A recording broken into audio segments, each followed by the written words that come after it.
The most important thing is your mind. Make no mistake about that. Right now, the only thing that is holding you back, I promise you, and whatever excuse you're telling yourself, it's bull. The only thing that's holding you back is the way that you think about yourself and the world. That's it, flat. You have not built the mechanisms in your mind that you need to free yourself from the matrix. And boys and girls, the matrix has you. Who knows David Foster Wallace? This is water. In the talk, what he makes clear is the fish is the last one to realize that it's in water. Think about it from a human perspective. We had to discover air. We had to discover gravity. They're so ubiquitous, you literally don't see them. You take them for granted as just being there. And that's how people take their belief system. Right now, you think you're capable of certain things and incapable of others, and that is your water. As you think, so shall you be. 7 little words that I think are perhaps the most important things that we can learn and master in our lives. This old proverb notion that I become what I think about all day long. And once you know that what you think about is what expands, you start getting real careful about what you think about. You don't allow your thoughts to be on anything that you don't want or that you wouldn't want to have manifest or show up for you in your life. It's what goes on between this ear and this ear and in our hearts that determine our lives out there. There's no world out there except what's going on here. So the people that say, I can't afford it, I can't do this, I can't get to college, the rich are evil, I choose not to participate in that. And that's one thing people could change today. Correct. Right now is that dialogue in their head. Stop saying the word can't. I can't. Right. So how can? How can I? Especially as in, I can't afford it, how can I afford that? Right. Because that opens them up to looking at it as an investment to a greater future. Right. Well, the simple part that most people don't understand is that every thought we think and every word we speak is creating our future. It's as though our thoughts go out into the universe and are accepted and brought back to us as experience. Now that is a very simple thing, but most people don't get it. They don't understand it. They've never heard it before and they think it's ridiculous. But if you can really accept the fact that every time you think a thought and every time you speak a word, you are literally painting your future, making your dinner, whatever you want to call it, you are creating, and you're creating your own life. And this is simple, but it's not easy to accept. But once you accept it, then you can start deliberately creating what you want in your life. And you begin to be aware of what you don't want in your life and how you are contributing to it. You've got to ask yourself, what's your why? What motivates you? What pushes you? What drives you? And if that thing is internal, if nobody has to call you, if nobody has to prod you, if nobody has to reward you, if nobody has to give you anything, if you are self-motivated and self-regulated, you can have it, you can be it, you can do it.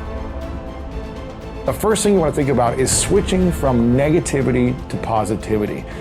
So many people get caught up in focusing on what they don't want to happen in their future, but they start living almost in constant fear of what could go wrong and what won't work out. And when we come from this place of, well, I don't know if I put myself out there, it's not going to work out, and then I'm going to get made fun of, and then I'm going to be embarrassed, and then I'm going to be stressed, and no one's going to love me. And then we go in this rabbit hole and this kind of cycle of fear and anxiety, and that is not how you attract good things in your life. You can't start from your way of being of negativity and fear and expect to attract beautiful things in your life.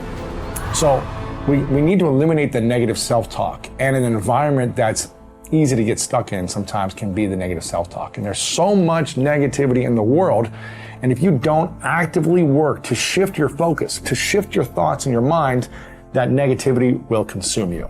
You have a choice. Do you want to spend your life deciding what you want and what you don't want, and then chasing it outside? Or do you want to sit there and work inside to realize all I really want is the joy and the love, and if I stay open, I can have those. I don't need outside conditions to keep me open. So I make a very important point, because in spirituality it gets mixed up. Spirituality is not about renunciation. There's no renunciation. Renunciation says, I've decided what it is that will make me happy and I'm not going to do it. Well, that sounds rather absurd, right? Spirituality says, it was stupid of me to decide what will make me happy instead of being happy with life, instead of being grateful and turned on by all of the amazing things that are happening in front of me and all the past experiences I got to have. Why don't I just enjoy all that and then come into life filled with love, filled with joy, and give the whole of my being to the moments that are unfolding in front of me? That's what spirituality says. So it's not about renunciation. It's not about things are wrong and things are right.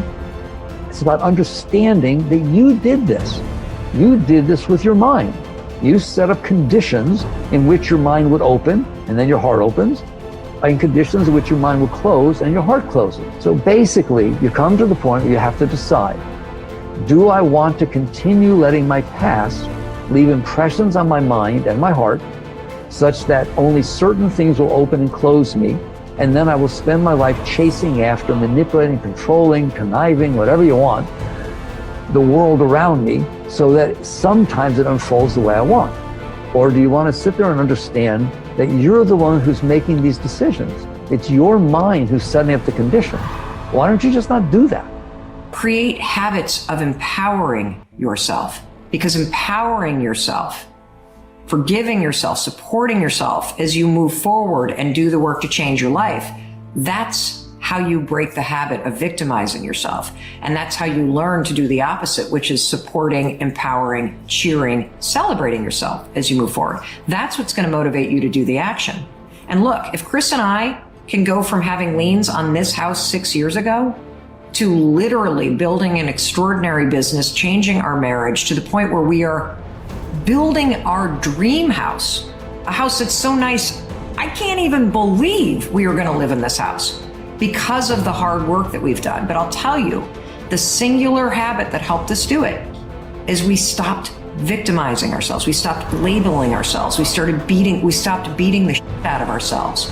And we broke that habit. We changed the narrative by learning how to empower ourselves. The starting point of taking full control over your conscious and your subconscious mind is for you to accept complete responsibility for everything that you think, say, and do. You are responsible for whatever happens to you, and especially you are responsible for your responses to the inevitable ups and downs of daily life. As Eleanor Roosevelt said, no one can make you feel inferior without your consent. I used to think that setting goals and making plans was the starting point of success in life. After a while, I changed my mind because I realized that something else actually comes first. What comes first is the acceptance of complete responsibility for yourself and for everything that happens to you. Real maturity begins when you finally realize that no one is coming to the rescue. It is only when you accept total responsibility for your life situation, with no excuses and no blaming of others, that you move into a mental position to kick the long ball in your own life. It is only when you have accepted 100% responsibility for yourself that you are ready to take the next step and decide exactly what it is you want and exactly what it is you want to do. Accepting responsibility is not an option that is open to the individual. It is mandatory. It is an absolute fact of human existence.